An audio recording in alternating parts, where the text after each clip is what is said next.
Hey, welcome to Repetition and Contrast, where I provide tools for creative entrepreneurs. Today, we are going to do some drawing for our motion design studies. We're going to animate a hand and an arm, and I'm going to show you a couple different ways to do that, some using exactly what Adobe tools are available, and some using some plugins. So what I would love for you to do is get into Adobe Illustrator before we get to After Effects and go over to the film and video category and pull up the 4K template. And now what we need to do is we need to create a hand in layers so that we can animate a finger. What I want to do today is I want to animate someone pointing a finger. And by the way, for those of you who care to know, what I'm really doing as I am working through these ideas moving forward, what I'm going to be doing is I'm going to be trying to demonstrate the principles from the Animator's Survival Guide in digital format. I really like the Animator's Survival Guide. It's a classic text on the subject of animation. I'm never going to be telling you everything from that book, so you should go get a copy of it.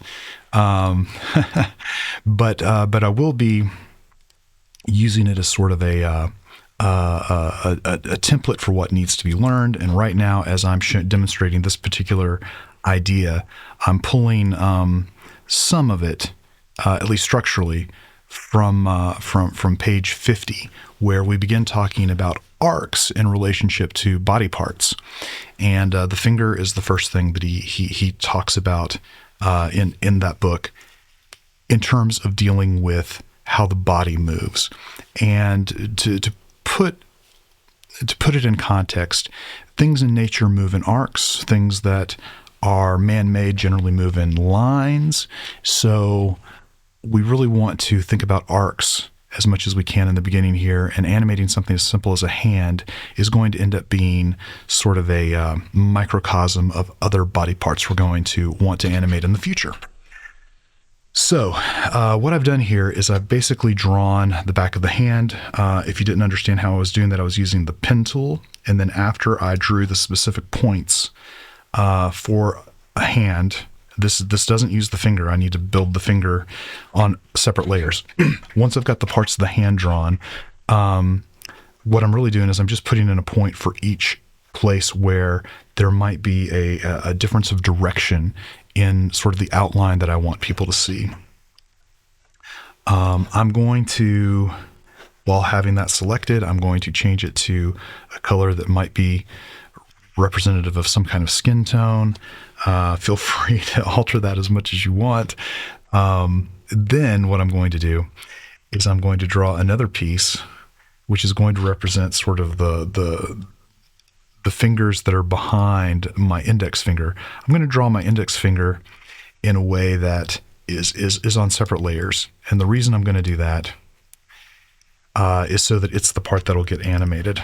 I'm going to draw these fingers that are behind the main hand. I'm going to recolor them just a little bit darker so that it's clear to the audience that they are behind the main hand. I don't really need to deal with much in the way of details back here, because I'm if you want to deal with details, feel free to. But my main point today is to talk about motion studies, not to talk about drawing in detail. And I find that things are easier to animate when there are fewer details. So I'm going to call this hand.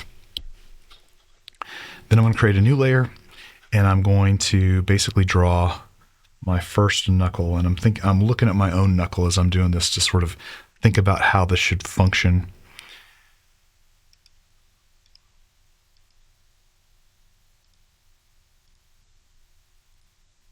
I'm going to lock down that first hand so that I can sort of grab a bunch of these vertices at the same time and convert them to handles. Those handles are called Bezier handles, by the way, for those of you who are following along at home and want to know all the crazy stuff that one might want to know. I got to make each one of these knuckles kind of small, And what I really want to do is I want to make sure that as I rotate it, it's going to end up working. Now, don't get too stressed out about that, because there are ways that we can redraw things once we get them into After Effects if we decide that we drew them poorly here. And that's part of the reason that I'm doing this the way that I'm doing it today. Okay, so I'm going to create a new layer, and I'm going to draw my next knuckle, which I'm going to call my middle knuckle.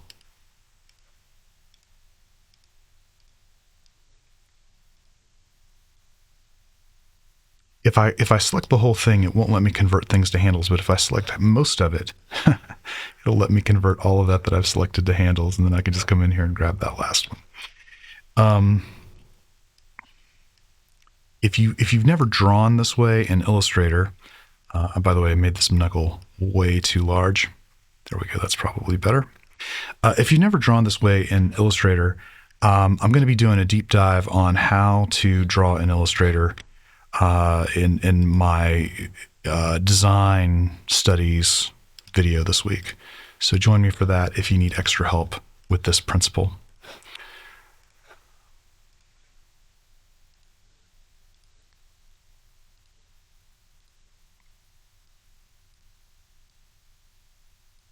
Again, I have a tendency to draw my all of the knuckles, including this fingertip. I have a tendency to draw it all way too big because partially because I'm a really big guy, and also partially because I'm used to drawing with a certain amount of exaggeration as a result of being sort of a comic book and animation kind of dude. You know, I think that a certain amount of exaggeration really helps in the final output.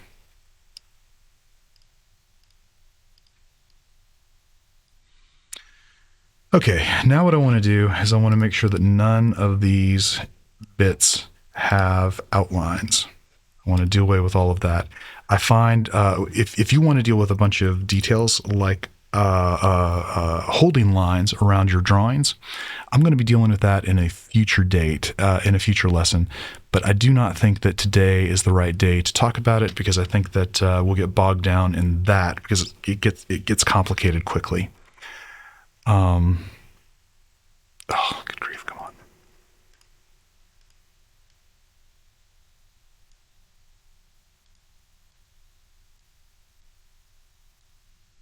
Okay, I think that'll get me what I need for this. So I'm going to hit save, save in my computer, find some place that I can put it, name it appropriately. You can tell that I was working this tutorial up. Okay, so the other thing that I need to do is I need to name each one of these layers according to what they are. So this is my first knuckle. This is my middle knuckle. This is my fingertip. Now, I want to show you two different ways. I think this still has an outline around it. Cool. I want to show you two different ways to get this material into After Effects. The way that I like the most, let's go into After Effects. You can see that I was trying to do this earlier to make sure that I knew what was going on. I shot this whole thing earlier, and I had my camera on, so you couldn't see any of the work on the screen. No, don't save. I'm starting this over. Okay, so in After Effects, I'm going to make a new composition. I'm just going to make something that's 8 seconds long and use the 4K template, and we'll call this hand animation. Okay. Now, there are two ways that I can do this. I want to show you my favorite way, which is I have this handy plugin called Overlord. And with Overlord, I can literally just select everything that I've drawn, and I can hit this button, and everything appears in After Effects as shapes, which is super handy, because as shapes, I can go in here and I can literally, fingertip, let's go to fingertips exclusively. I can literally go in here and redraw anything that I was drawing in Illustrator. and I'm ready to go, and that's super cool. But I'm going to assume that you do not have Overlord. So the way that we would do this without Overlord, by the way, I think I need to fill up the screen so I've got plenty of, I don't guess it matters since I'm doing shapes, huh? Who cares? Okay, here we go. So I'm saving this. I am opening up After Effects. What I'm going to do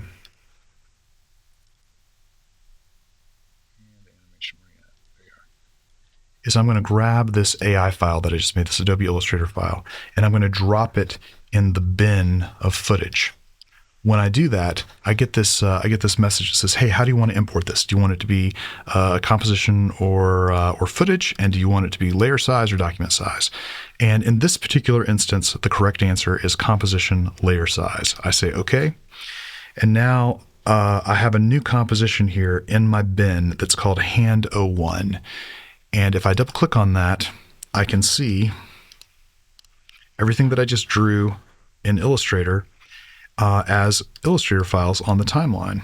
And if I select any one of those and I hit Command A so it selects them all, and then I right click or control click, go to create shapes from vector layer, it has now done all the same things that I did a moment ago with Overlord. It's converted those vector files to shapes that I can now draw within Adobe After Effects. So I can correct any one of these things that I need to as I'm going. Now, as you may have already guessed from our previous studies having to do with parenting, the first thing that I need to do is I need to parent all this stuff together so I create sort of a faux rig. So I'm going to take my first knuckles and I'm going to parent the first knuckle to the hand. I'm going to take my middle knuckle and I'm going to parent it to my first knuckle. I'm going to take my fingertip and I'm going to parent it to my middle knuckle. And I need to make sure that I'm doing that with the outlines because these other files, I'm not going to really even use them. In fact, I think I'm going to delete them just so I don't have to worry about it anymore. And once again, when I brought this file in using Overlord, it did most of this for me. Okay, the next thing that I want to do is I want to correct my anchor points. I want these anchor points to be at the point where each one of these bits are going to rotate. So what I want to do is I want to go into the Adjust Anchor Point tool, and I want to put the anchor point where the piece is going to rotate from, right? Same thing here. I want to make sure that I have hit Transform as opposed to Contents, and I'm moving the layer anchor point to someplace useful. Again, I want to make sure I'm on Transform instead of Contents, and I'm going to adjust that anchor point somewhere that's useful. So once again, if I am rotating, all right. Cool. This guy down.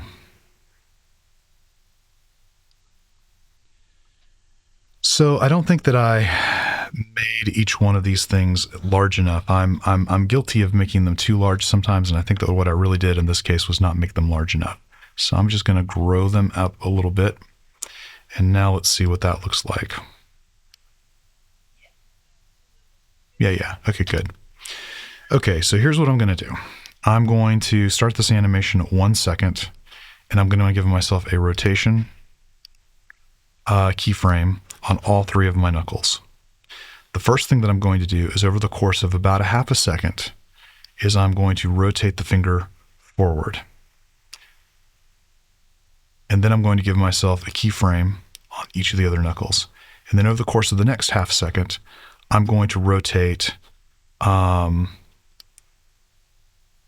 forward and forward simultaneously. Now, I can see now that I'm stretched out that I did a poor job drawing this guy, so I'm going to redraw him just a little bit. That's actually part of the reason I did this, was so that we could see how to correct anything that you may perceive as a mistake as you get further into it.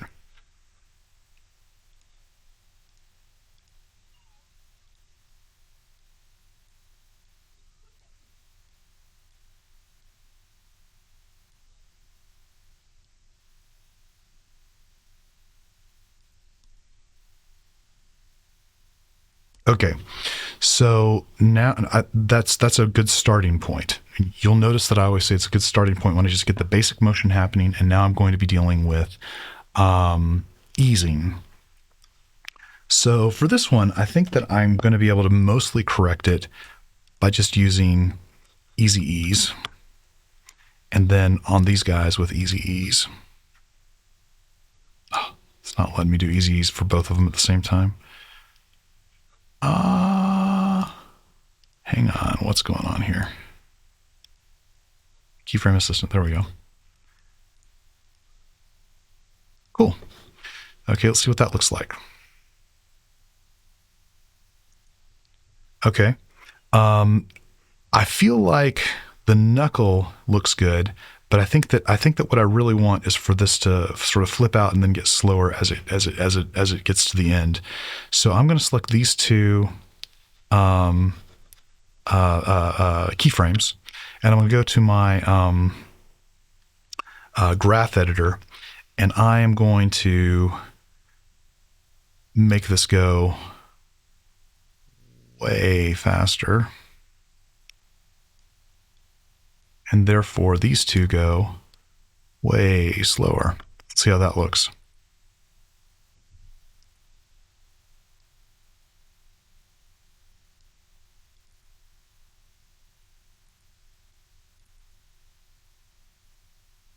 Yeah. Okay. Now I've got one more thing that I might do here. And I don't know that this is necessary, but I want you to know that it exists, which is, yeah, here we go.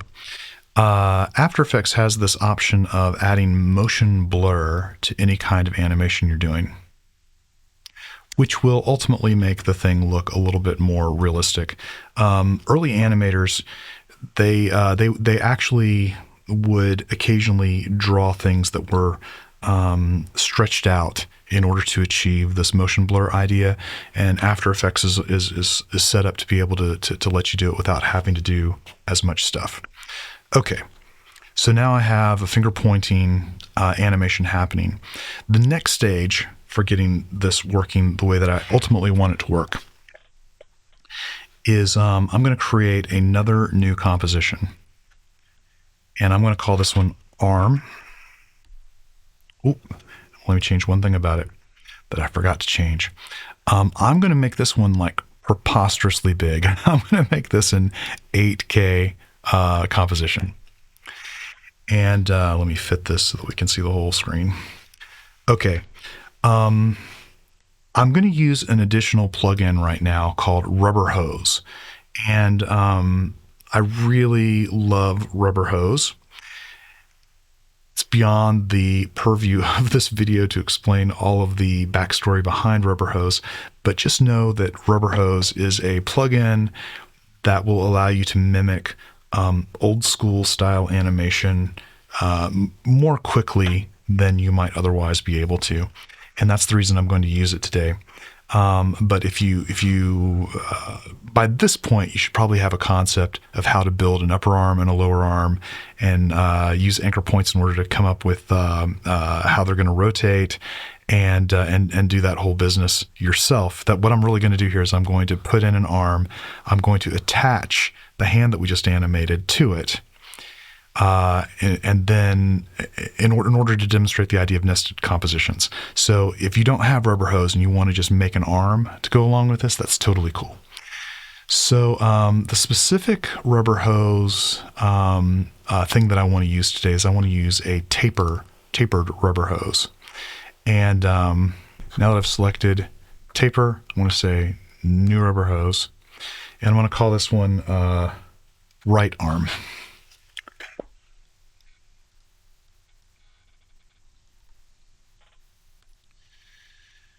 Okay, very underwhelming. The advantage to Rubber Hose is that as you stretch it in certain ways, it'll give you joints without you having to do a whole lot of stuff. So that's the reason that we like Rubber Hose. And so what I'm going to do right now basically is I'm going to turn this guy into something that vaguely looks like an arm. So the first thing I'm going to do is I'm going to transform. By the way, I'm not a rubber hose aficionado. Like I would say that I've been messing around with it and enjoying it a great deal. Okay. That is not the control I'm looking for. That's the control I'm looking for. All right, so I'm trying to make something that looks like an arm, vaguely like an arm. And so by changing the stroke width on the arm layer, when rubber hose is entered, when you create a rubber hose, it's going to give you 3 layers as a result. It's going to give you the one that will allow you to control the look of this thing. It'll give you one that allows you to control the control point, which I'm seeing as the top of the arm, and the control point that I see as the bottom of the arm. Now, you may be thinking, well, in order to get that elbow to bend, you got to make that thing really, really short, huh? But no. One of the things that you can do with rubber hose is you can control the length of the hose. Let me see if I can figure out where that's at. Aha, here we go. So under the end point of the arm, there's a thing that says effects rubber hose 3 hose length. So what I'm going to do is I'm going to change the length of this hose, and now whenever I shorten it, it doesn't have as far to go before that elbow will be bending. So I've just got to find the length that I'm looking for, essentially.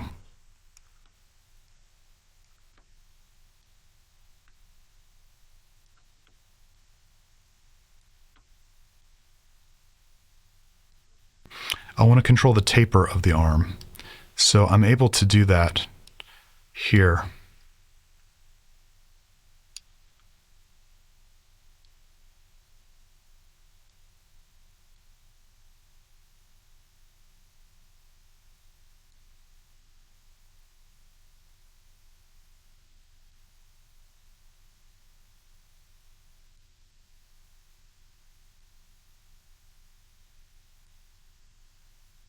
And I think that looks fine.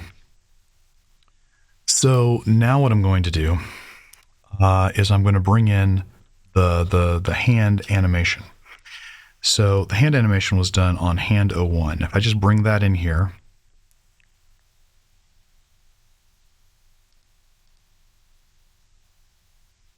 and what I want to do is I want to move the hand so that it will line up with the end of this arm.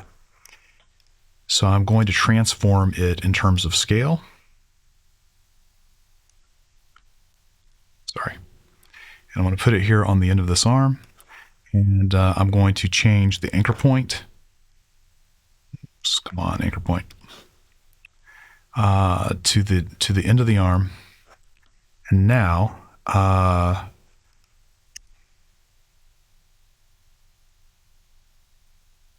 cool. So I want to parent this hand to right arm end because that's where I put it. Now watch what happens. Whenever I grab right arm end, whoops, can't move the anchor point, and I move it around, that hand goes with it, right? So I'm going to do something very similar to where we started. I'm going to put this down here. I'm going to give right arm end a position keyframe. And by the 1 second mark, I'm going to move the arm up so that we're going to be pointing at someone as it moves up, right? Move up, point. Okay. Now, the trick here is that what I want to do with that position is I want to separate dimensions. I want to go into my graph editor, and I want to basically create some sort of arc in the motion. Now, what I don't like about what I just did is even though the direction is working for me, what isn't working for me is the speed. So I'm going to try doing that a different way.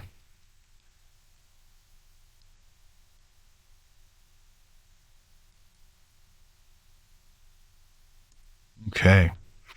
Let's see. Let me play with that just a minute longer.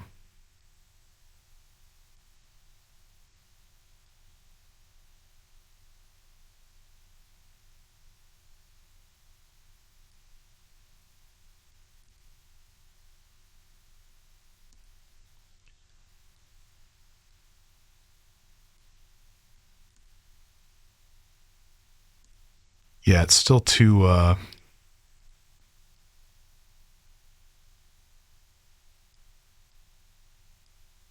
let's try that. Yeah, not terrible. Also not great.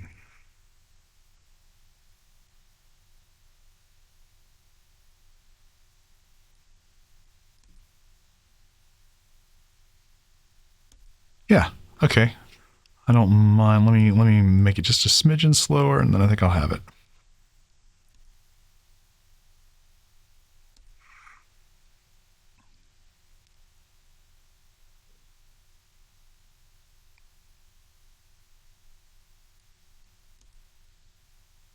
All right, cool. I wish it slowed up a lot more as it gets to the end.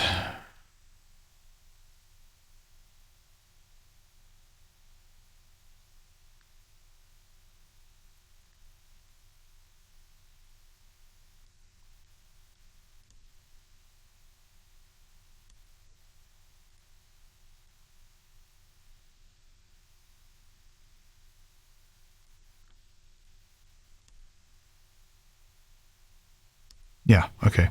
Now what I'm going to do is I'm going to move my animation over so that it really locks to the motion that I have going on over there.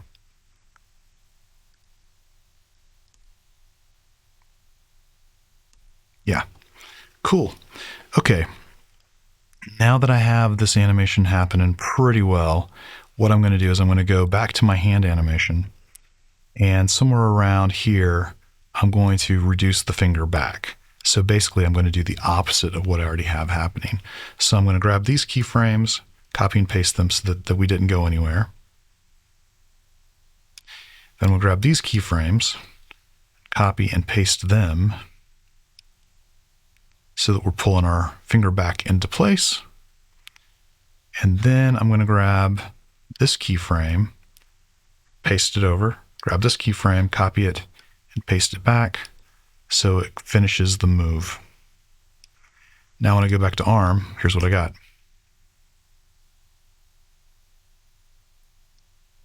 Okay, so two things. Number one, I'm going to go to the hand, and I'm going to also, at the very beginning here, before anything gets going, I'm going to rotate it. I'm going to put that rotation keyframe in. Now what's going to happen is as it lifts, it's going to rotate into place. I'm going to change this so it doesn't start immediately. I'm going to grab both of these keyframes. I'm going to easy ease them. That should take care of most of it. Now before the finger collapses again, actually right as it collapses again, I'm going to bring the arm back down. So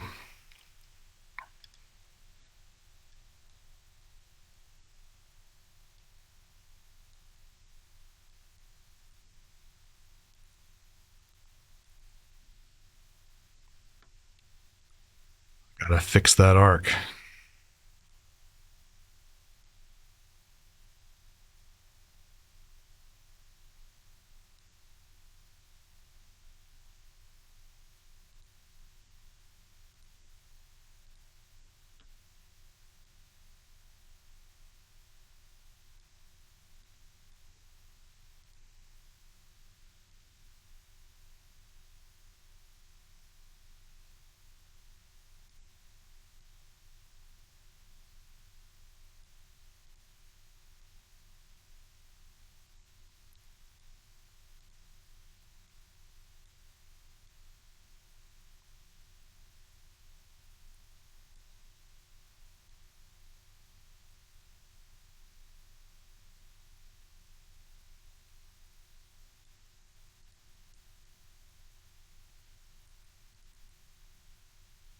It's going too fast.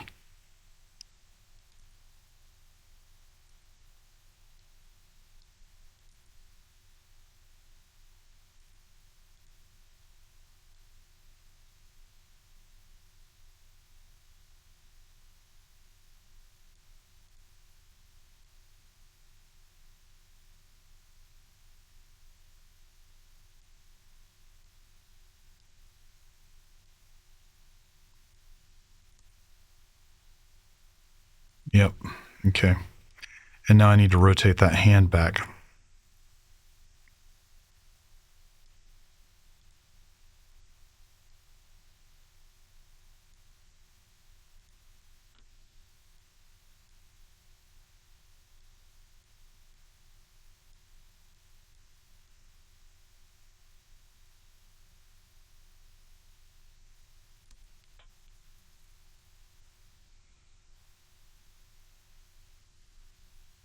Okay, cool. Now I want to do something a little wacky just to show the power of nested compositions. So I'm going to do new composition, 4K. I'm going to grab the one that we were just working on, which is called ARM. I'm going to put it into Comp 1. And what I want to do with this one is I just want to use it to animate what the camera is seeing. So I'm going to give myself a position and scale keyframe. And then as we approach the first second, I'm going to move this guy over. And then as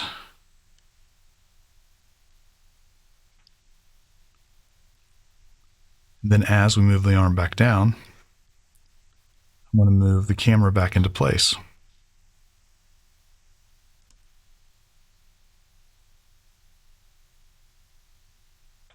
All right, now the next thing I'm going to do is I'm going to change the scale of this. So I have a scale a scale anchor keyframe, and now I'm going to zoom into that hand.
Not quite following it fast enough, so let's see if we can get there.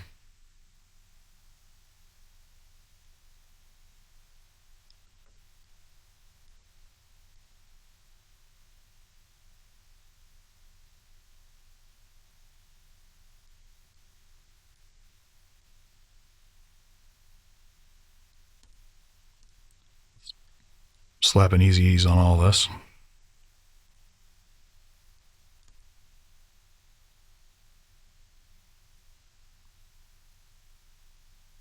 All right. All right, and so that's what I would love for you to accomplish this week is just this idea of thinking about, number one, the arc of the finger, number two, the arc of the arm, and then number three, not an arc at all, linear motion for the camera, because it is normally controlled by a human and doesn't always work in an arc. All right, have fun.